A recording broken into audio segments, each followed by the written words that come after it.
सभी स्टूडेंट्स को नमस्कार बेटा। आप सभी का हार्दिक अभिनंदन और स्वागत। और ये एक छोटा छोटा सा वीडियो है जिसमें अब मैं आप लोगों के साथ कुछ चीज़ें साझा करूँगा। देखिए, मैंने एक दो चीज़ें जो नई शुरू करी हैं वो मैं आपको बता दूँ। जैसे कि मैंने एक करंट अफेयर का एक सेगमेंट शुरू किया है, डेली करंट अफेयर का। और ये डेली मैं बताऊँगा, न्यूज़पेपर के बेस पे रहेगा। तो ऐसा नहीं है कि आप कॉलेज की खबरें देखें, कॉलेज के साथ साथ आप लोग जो है थोड़ी बहुत जीके भी देख लोगे तो आपको वो जो है कॉन्फिडेंस बिल्डिंग का काम जो है करेगा ये। डेफिनेटली आगे चल के मैं बाकी जो कंपटीशन है उनके रिगार्डिंग भी कुछ चीज़ें डेली बेसिस पर आप लोगों के साथ साझा किया करूँगा। तो किसी को भी बहुत परेशान नहीं होना है। आप लोग जो है डेली बेसिस पर जो डेली की कुछ महत्वपूर्ण घटनाएं होती हैं उनको मेरे साथ यदि देखोगे सुनोगे तो हेल्प मिलेगी। अब हम बात करते हैं कोटा यूनिवर्सिटी की, और कोटा यूनिवर्सिटी के रिगार्डिंग कुछ खबरें जो अब तक आ जानी चाहिए थी बट नहीं आ पाई हैं, तो उसको लेकर के हम लोग हल्का फुल्का डिस्कशन जो है आज करेंगे। देखिए, एक तो ये कि एग्जाम्स कब तक हो सकते हैं, एग्जाम फॉर्म कब तक आएंगे, रिवेल के रिजल्ट जो एमए के नहीं आए हैं वो कब तक आ सकते हैं, और सप्लीमेंट्री का रिजल्ट एक बहुत बड़ा बच्चों का कंसर्न है। वो चाह रहे हैं कि सर ये बताएं कि सप्लीमेंट्री का रिजल्ट कब तक आएगा। तो इसको लेकर के भी मैं इस वीडियो में चर्चा करूंगा। इसके अलावा स्कॉलरशिप की जो डेट्स है, खास तौर पे समाज कल्याण विभाग की स्कॉलरशिप, तो उसकी भी तिथि में परिवर्तन हो गया है, वो डेट जो है बढ़ गई है।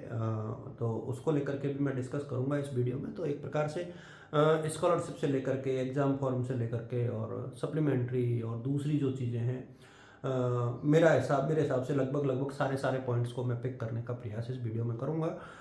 जो भी बच्चे देखें, मैं चाहूँगा बेटा कि एक बार आप लाइक करें, एक दूसरे के साथ साझा करें, क्योंकि बहुत ज़रूरी होता है मेरे लिए कि आप लोग एक दूसरे के साथ चीज़ों को साझा करते हैं जिससे कि सभी बच्चों को हेल्प मिल पाए।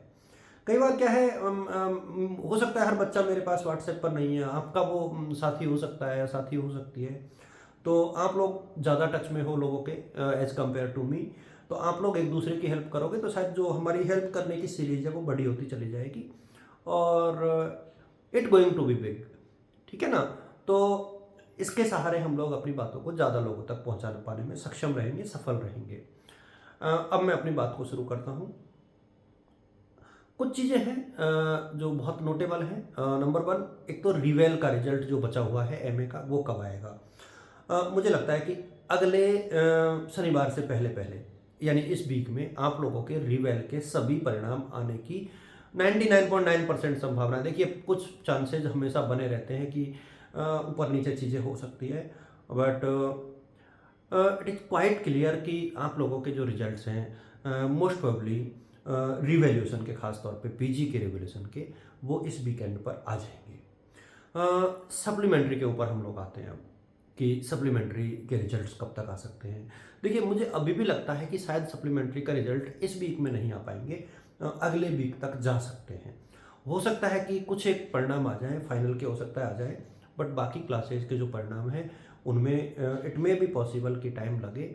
और ये कितना समय लगेगा इसको लेकर के अभी बहुत कुछ कहना बहुत ज़्यादा ठीक नहीं रहेगा। हो सकता है कि इसमें थोड़ा सा समय जो है लग जाए। एक चीज़ ये हो गई। और मैं थोड़ा सा इसी में देखो, चीज़ों को धीरे धीरे एड ऑन करने का प्रयास यहाँ पर किया जाता है। स्कॉलरशिप की यदि हम लोग बात करें, उससे पहले मैं आपको बता दूं कि एग्ज़ाम फॉर्म, और इसके बारे में मैं बाद में बात करूंगा कि एग्ज़ाम फॉर्म कब तक आएंगे। मैं पहले स्कॉलरशिप की बात और कर लूँ। देखिए, स्कॉलरशिप जो है समाज कल्याण विभाग की स्कॉलरशिप, उसके फॉर्म भरने की अंतिम तिथि जो है बढ़ा करके 31 जनवरी कर दी गई है। इसका मतलब अब आप लोगों के पास जिन बच्चों ने फॉर्म नहीं भरा है उन्हें एक और अवसर मिलेगा अपना फॉर्म भरने का, अपना आवेदन करने का। इसमें बायोमेट्रिक ज़रूरी होती है, तो आप लोग फॉर्म भरने के बाद अपने इंस्टीट्यूट में जाकर के बायोमेट्रिक जरूर कराएं, जिससे कि आपका फॉर्म जो है पूरा हो और उसकी प्रोसेस कंप्लीट हो, और आप लोगों को जो बेनिफिट्स गवर्नमेंट की तरफ से मिलना चाहिए वो आप लोग ले पाएँ, वो बेनिफिट आपको मिल पाए। ये तो हो गई स्कॉलरशिप वाली बात। मैं स्कूटी की योजना को लेकर के बहुत सारे बच्चे कंफ्यूज हो रहे हैं। मैं आपको बता दूं बेटा कि स्कूटी के मिलने में अभी टाइम लगेगा। जो क्योंकि अभी मैंने अभी कहा था कि इस जनवरी में मेरे हिसाब में जो 2021-22 की जो रिमेनिंग स्कूटीज हैं वो शायद दी जा सकती है महीने के आखिर तक, जो रिमेनिंग स्कूटीज हैं। लेकिन जो अगले सत्र हैं 22-23 और 23-24, इसमें अभी टाइम लगेगा। अब कितना टाइम लगेगा मैं वैसे ही आप लोगों को झूठी सांत्वना नहीं देना चाहूँगा। नई सरकार बनी है, मंत्रालय का गठन हुआ है, बट अभी मंत्रियों को पोर्टफोलियो अलॉट नहीं हुए। शिक्षा मंत्री कौन बनेगा हमें पता नहीं। हमारे अधिकारियों में कुछ परिवर्तन होंगे, वो कौन कौन से परिवर्तन होंगे, कब तक होंगे, मैं अभी इन चीज़ों को एक प्रकार से ये मान रहा हूँ कि मैं ऑब्जर्व कर रहा हूँ चीज़ों को। उसके बाद मैं आप लोगों के साथ इसके रिगार्डिंग ज़्यादा बातें जो है कर पाने की स्थिति में रहूँगा। अब आते हैं हम लोग एग्ज़ाम फॉर्म और एग्ज़ाम कब तक हो सकते हैं इस प्रोसेस के ऊपर। टू बी ऑनेस्ट मैं आपको बता दूं कि अभी जो है ना, मेरे सामने 10 तारीख तक एग्जाम फॉर्म नहीं आ पाएंगे, 10 से 15 के बीच में आएंगे। पहले मैं बार बार मैं 5 से 10 कह रहा था, अब मुझे लगता है कि ये टाइम फ्रेम जो है बढ़ करके 10 से 15 हो गया है। 10 तारीख से लेकर के 15 तारीख के बीच में आप लोगों के एग्जाम फॉर्म के शुरू होने की पूरी संभावना है। इसके साथ ही एग्ज़ाम कब तक शुरू हो सकते हैं, तो मुझे लगता है कि शायद फरवरी का फर्स्ट वीक। अपने पेपर का पैटर्न आप सभी बच्चों को पता होना चाहिए। हमारे यहाँ रिटर्न पेपर होगा, कोई ऑब्जेक्टिव नहीं होगा। कुछ यूनिवर्सिटीज़ ऑब्जेक्टिव पेपर करा रही हैं, लेकिन कोटा यूनिवर्सिटी का इस बारे में बिल्कुल क्लियर कट प्लान है, लेआउट कंप्लीट है। उनके यहाँ जो एग्ज़ाम्स होने हैं, ख़ासतौर पे कोटा यूनिवर्सिटी के एग्ज़ाम जो हैं वो बस पैटर्न में थोड़ा सा परिवर्तन हुआ है। वो ये कि पहले पेपर में जो है 3 सेक्शन हुआ करते थे, अब घट करके वो 2 सेक्शन रह गए, ए सेक्शन और बी सेक्शन। पेपर के पैटर्न को लेकर के मैंने प्रीवियस वीडियोस में बहुत कुछ चर्चाएं आप लोगों के साथ की हैं। उम्मीद करता हूं कि उन वीडियोस के माध्यम से आपको और ज़्यादा सहायता मिलेगी। वहाँ से आप लोग जो है उस सूचना को पिक कर सकते हो, देख सकते हो कि कैसे क्वेश्चन आएंगे। पुराने पेपर्स मुझे जो मिले हैं वो मैंने आप लोगों के साथ साझा किए। सारे पेपर नहीं मिले तो मैं ज़्यादा साझा नहीं कर पाया हूँ। फिर भी मुझे जैसे जैसे पेपर मिलते जाएंगे मैं डेफिनेटली आप लोगों के साथ साझा करूँगा। ये मैं ऑलरेडी कमिट कर चुका हूँ। इम्पोर्टेंट क्वेश्चंस की सीरीज शुरू की थी, लेकिन मैंने कहा था कि कुछ स्वास्थ्य संबंधी कारण है, कुछ व्यस्तताएं होती हैं कई बार। जैसा आप सोचते हो ना उतना नहीं कर पाते हो। मेरे साथ भी ये है, कई बार मैं वो उतना नहीं कर पाता हूँ जितना मैं सोचता हूँ कि मुझे ये भी करना है, ये भी करना है, ये भी करना है, बट उतना जो है परिस्थिति बस संभव नहीं होता है।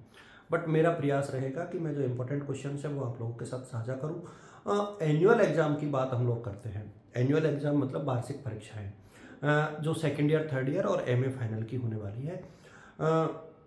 उन बच्चों के एग्ज़ाम्स मेरे सामने MA के एग्ज़ाम तो लेट होंगे।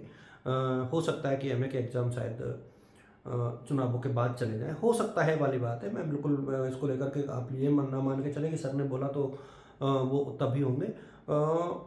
BA फाइनल की बात मैं करना चाहूँगा। शायद BA फाइनल के paper, BA BSc BCom final year के पेपर मार्च में हो सकते हैं और ये पॉसिबल है, फीजेबल है, क्योंकि लोकसभा चुनाव के अप्रैल में होने की संभावना है राजस्थान में।